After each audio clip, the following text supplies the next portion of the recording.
Welcome back to Press Review. Let's start by taking a look at today's front pages in the Middle East.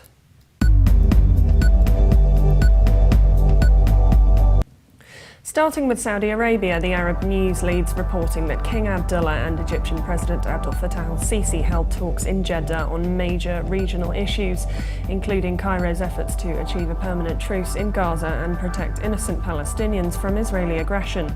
The paper also reports that the UN has named 3 experts to an international commission of inquiry into possible human rights violations and war crimes committed by both sides during Israel's military offensive in the Gaza Strip. From the UAE, the Khalij Times leads reporting that Iraq's president named a new prime minister to replace Nouri al-Maliki yesterday, urging him to form a broad government that can stem communal bloodshed. But it was unclear whether Maliki would bow to pressure to step aside. The paper also reports that Sheikh Mohammed attended the trial operation of Dubai Tram, which will be officially launched on November 11th, 2014. The Egypt Independent leads reporting that officials have denied news about proposals to allow granting the Egyptian citizenship against a sum of money that starts with $250,000. The paper also reports that according to Egyptian Minister of Irrigation and Water Resources Hossam Morghazi, Egypt has prepared new proposals to introduce during its negotiations with Ethiopia later this month over the controversial Renaissance Dam. From Lebanon, the Daily Star reports that Lebanese lawmakers botched a 10th attempt to elect a new president, reflecting lack of agreement on a consensus candidate for the head of state, prompting Parliament Speaker Nabi Berri to postpone the voting session to the 2nd of September.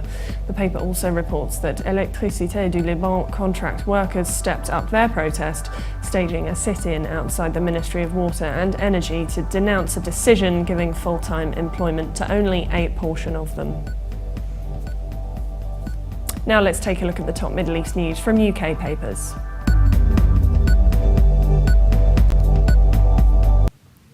The Guardian leads its Middle East news reporting that Iraq's embattled Prime Minister Nouri al-Maliki appeared to have lost his job on Monday after the country's president appointed a rival Shia candidate to form a new government in a bid to end the deadlock that has paralysed the Baghdad government while jihadists have swept through the country's north.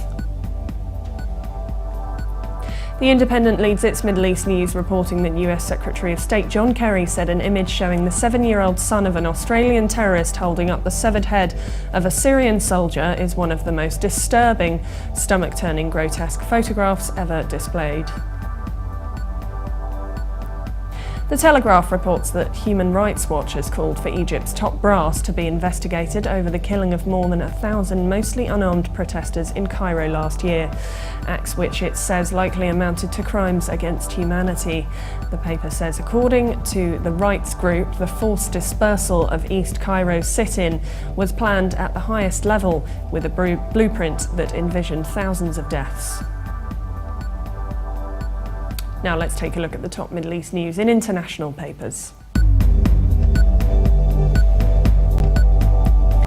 From Germany, the Deutsche Welle reports that a 72-hour truce between Israel and the militant group Hamas appeared to be holding as it entered its second day.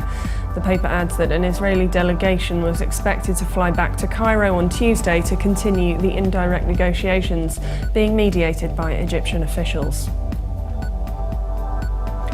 And finally, China's Global Times reports that Iraqi President Fuad Massoum accepted Monday the nomination of Haider al-Abadi as Prime Minister designate, making a significant progress in the country's troubled political process.